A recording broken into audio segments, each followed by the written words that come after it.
اعوذ باللہ من الشیطان الرجیم بسم اللہ الرحمن الرحیم یا رحمت للعالمین صلی اللہ علیہ وسلم۔ نظر کرم ہم سب پر آج کی ویڈیو میں ہم بات کرنے والے ہیں، ایک بیسیکلی واقعہ شیئر کرنے والی ہوں آپ لوگوں کے ساتھ، ایک بہن کا، جو میں نے تصور کیسے کریٹ کرتے ہیں درود شریف پڑھتے ہوئے، کس طرح فوکس کریں، وہ سب اس میں نے ایکسپلین کر دیا تھا، لیکن تھوڑا سا کیا تھا تو آج پراپر کرنے والی ہوں۔ یہ بہن کہتی ہیں کہ میرے ساتھ کچھ یہ عالم تھا کہ میں اس دن بہت بے چین تھی، ایسے لگ رہا تھا جیسے دنیا بھر کی نظریں مجھ پہ لگ گئی ہوں، اور میں بہت پریشان تھی، دل میرا انتہا کا بے چین تھا، مجھے کچھ سمجھ نہیں آ رہی تھی میں کیا کروں، میرا دل کر رہا تھا میں ہر کسی سے لڑ پڑوں، کسی کو کچھ کہہ دوں، یعنی اتنی زیادہ میں فرسٹریٹ ہوئی تھی، پریشان تھی حالات کی وجہ سے۔ اور وہ کہتی ہیں کہ وہ اسی پریشانی کے عالم میں تھی کہ ان کو یاد آیا کہ ان کے گھر میں ایک تصویر ہے سنہری چالیوں کی،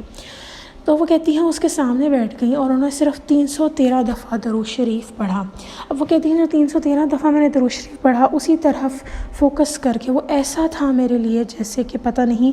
میں کتنا سکون حاصل کر رہی ہوں۔ وہ کہ یہ جو سکون تھا نا، جو میں نے 313 دفعہ صرف درود شریف پڑھ کے حاصل کیا، اس کو میں ایکسپلین نہیں کر سکتی، کیونکہ جو ہم درود پاک بالکل 100% فوکس کے ساتھ پڑھتے ہیں اس کی بات ہی کچھ اور ہوتی ہے۔ اب یہاں میں ہرگز یہ نہیں کہہ رہی آپ چلتے پھرتے مت پڑھیں، لیکن یہاں ایک اور بات ایڈ کرنا چاہوں گی کہ جب آپ درود شریف کی جرنی شروع کر دیتے ہیں نا، تو اللہ تعالیٰ آپ کو کسی نہ کسی موڑ پہ، چاہے 1 مہینہ لگے چاہے 1 ہفتہ لگے، آپ کو ایسا پرووائڈ کرتے ہیں ٹائم جہاں آپ سکون سے بیٹھ کے درود شریف پڑھتے ہیں، اور یہ مل جاتا ہے آپ کو ٹائم۔ تو اگر ابھی آپ کو نہیں مل رہا نا، چلتے پھرتے ہی صرف درود شریف کا ٹائم مل رہا ہے، یا پھر کام کاج کرتے ہوئے درود شریف کا ٹائم مل رہا ہے، تو پریشان ہونے کی ضرورت نہیں، آپ پڑھ تو رہے ہیں نا، آپ کو چن تو لیا گیا ہے، تو پریشان نہ ہو، اجر آپ کو ویسا ہی ملنا ہے۔ لیکن وہ کہتی ہیں کہ جب میں اس تصویر کے سامنے بیٹھ کے پڑھ رہی تھی تو وہ جو سکون میرے اندر اترا تھا، جو میری کیفیت بن رہی تھی، اتنی پریشان تھی، چڑچڑی تھی، کہیں آنے جانے کا دل نہیں کر رہا تھا، کچھ کھانے کا دل نہیں کر رہا تھا، ایسی پریشانی تھی جیسے کہ سمجھ نہیں آ رہا تھا کیا کروں۔ وہ کہتی ہیں وہ فوراً اتر گئی، اور وہ کہتی ہیں وہ مجھے ایکسپلین نہیں کر سکتی وہ فیلنگز کیا تھیں، اور کہتی ہیں حیران میں اس بات پہ تھی کہ میں اتنے صرف 313 دفعہ میں نے پڑھا، اور اپنی پریشانی کو میں لے کر بس بیٹھ گئی، اور سامنے ایسے بیٹھی جیسے کہ میں سنہری چالیوں کو دیکھ رہی ہوں۔ تو وہ کہتی ہیں اللہ کا بہت شکر تھا کہ میرے گھر ایک تصویر بھی تھی سنہری چالیوں کی، اور میں نے اس کو دیکھنا شروع کر دیا۔ اب یہاں وہ بہن کہتی ہیں کہ اگر آپ کا کوئی بھی مسئلہ ہو، آپ کبھی بے چین محسوس کر رہے ہوں، بہت زیادہ ٹینسڈ ہوں، تو یہ پریکٹس اپنا لیجئے کہ تصویر ہو آپ کے سامنے، اگر آپ کے پاس تصویر نہیں ہے تو لیپ ٹاپ اگر آپ کے پاس ہے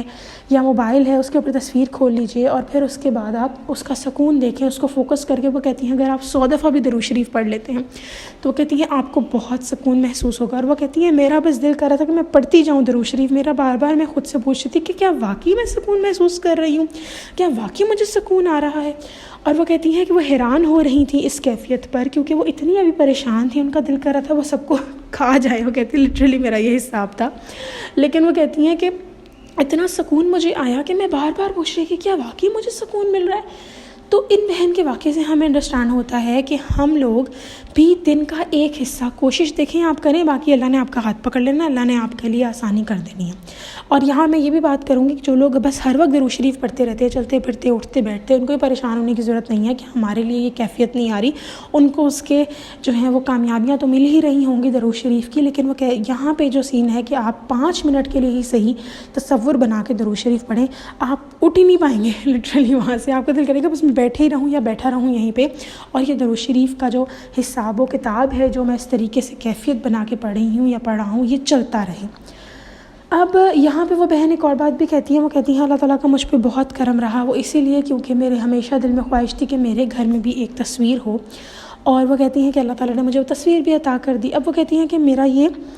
یہ جو اس دن میں نے سکون محسوس کیا، میں دعا کرتی ہوں کیونکہ یہ سکون بھی نا کبھی کبھی ہی میسر ہوتا ہے، یہ بھی قسمت والوں کو ہوتا ہے، تو کہتی ہیں میں دعا کرتی ہوں اللہ تعالیٰ ایسا سکون ہر کسی کو عطا کرے۔ اور اس پریکٹس سے ہمیں یہی پتہ لگتا ہے کہ ہم کس طریقے سے تصور بنا سکتے ہیں، لیکن یہاں میں بار بار یہی کہوں گی ڈی موٹیویٹ ہونے کی ضرورت نہیں ہے بالکل بھی۔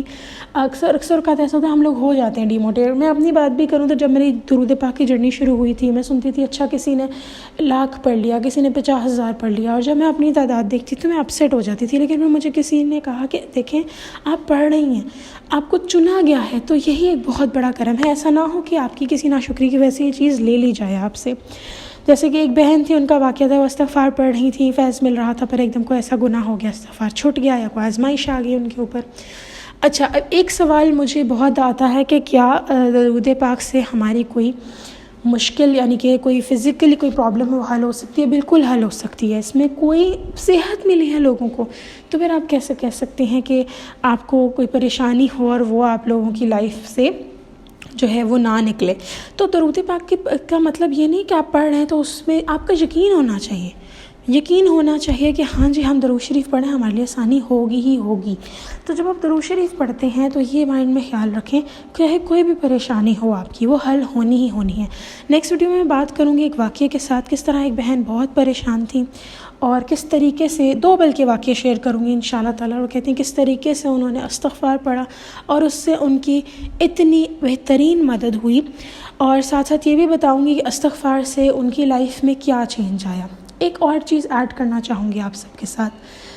کہ جو بھی درود پاک کا آپ سیگا پڑھیں، کم پڑھیں زیادہ پڑھیں ضرور. ایسا نہ کریں کہ چھوڑ دیں. ڈی موٹیویٹ ہونے کی بالکل ضرورت نہیں ہے کسی بھی وجہ سے، کیونکہ درود شریف ایک ایسا عمل ہے جو قبول ہونا ہی ہونا ہے، ہونا ہی ہونا ہے. بعض اوقات شیطان ہمارے مائنڈ میں خیال ڈال دیتا ہے کہ تم اللہ تعالیٰ کا ذکر تو کر نہیں رہی یا کر نہیں رہے اور تم درود شریف پڑھے جا رہے ہو. تو لیٹ می ایکسپلین یو. درود شریف کوئی بھی آپ اٹھا لیجئے، اس میں اللہ کا لفظ ہے، اور ہم اس میں کہہ رہے تھے، اپنے آپ کو نہیں کہہ رہے تھے کہ یا اللہ میں بھیج رہی ہوں، ہم کہتے ہیں یا اللہ آپ بھیجیے حضرت محمد صلی اللہ علیہ وسلم پر برکت. اگر ہم صلی اللہ علیہ محمد کو ہی دیکھیں تو اس میں ہم کیا پڑھیں، صلی اللہ علیہ وسلم، اس میں ہم کیا پڑھ رہے ہیں کہ یا اللہ آپ بھیجیے رحمت حضرت محمد مصطفیٰ صلی اللہ علیہ وسلم پر. تو اللہ تعالیٰ کا نام تو ہم ہر جگہ لے رہے ہیں. اللہ اللہ اللہ اللہ پڑھنا ہی ایک اللہ کی عبادت ہے. تو پھر آپ کیسے کہہ سکتے ہیں آپ اللہ تعالیٰ کا نام نہیں لے رہی؟ بس شیطانی کیا میں کہوں طریقے ہیں کہ آپ کو پریشان کرنے کے، اس میں ہم نے پریشان نہیں ہونا. اللہ تعالیٰ کا نام لیتے جانا ہے. اللہ تعالیٰ بہت برکت دیں گے، بہت رحمتیں دیں گے، اور ایسی ایسی بہاریں اور بھاگ لگائیں گے آپ کو کہ آپ پریشان ہو جائیں گے. بس کرنا پریشان مطلب خوشی سے پریشان ہو جائیں گے کہ یہ بھی ہو رہا ہے میری لائف میں. لیکن ایک چیز ایڈ کرنا چاہوں گی، کنسسٹنسی رکھیں، نا امید نہ ہوں. مجھے اکثر اوقات بڑا افسوس ہوتا ہے کہ اکثر لوگوں کو نبی پاک صلی اللہ علیہ وسلم کی زیارت ہو رہی ہوتی ہے کہ آپ کا کام بن جائے گا، لیکن وہ پھر بھی اتنے بے صبرے ہوتے ہیں. ان کے اوپر مجھے حیرت ہوتی ہے کیوں آپ لوگ کیوں اتنے بے صبرے ہیں؟ آپ لوگوں کو اتنا زیادہ دیکھیں. ایک بات اور ایڈ کرنا چاہوں گی، جب کچھ بڑا ملنا ہوتا ہے، جس چیز پہ زیادہ صبر ہو رہا ہوتا ہے، پھر اس کا پھل بھی اتنا ہی میٹھا ہوتا ہے. اگر ابھی آپ کا دل کرے کہ آپ کوئی فروٹ کھا لیں، کوئی پسند ہوتا ہے نا، جن کو آم پسند ہوتا ہے، اب موسم تو آم کا ختم ہو چکا ہوا ہے، لیکن اگر آپ کو مل جائے واقعی وہ آم اس ٹائم، تو اس کی چاہت زیادہ ایک دم ہوگی یا تھوڑا سا محنت کرنے کے بعد آپ کو آم مل جائے. آئی نو سیزن نہیں ہے بٹ ایک ایگزامپل کہہ رہی ہوں. اکثر اوقات وہ کہتے ہیں نا کہ محنت کرنے کی، مشقت کرنے کے بعد جو چیز حاصل ہوتی ہے اور ایک ایسی ہی حاصل ہو جائے، ان دونوں میں بہت فرق ہے. وہ جو محنت کر کے آپ کو چیز حاصل ہوئی ہوتی ہے نا، اس کے اندر آپ کی ایک مٹھاس ہی الگ ہوتی ہے. خیر اب اس چیز کو وہی سمجھ سکتا ہے جس نے یہ چیز کی ہو. انشاءاللہ تعالیٰ نیکسٹ ویڈیو میں پھر حاضر ہوں گی. تب تک کے لیے اللہ حافظ.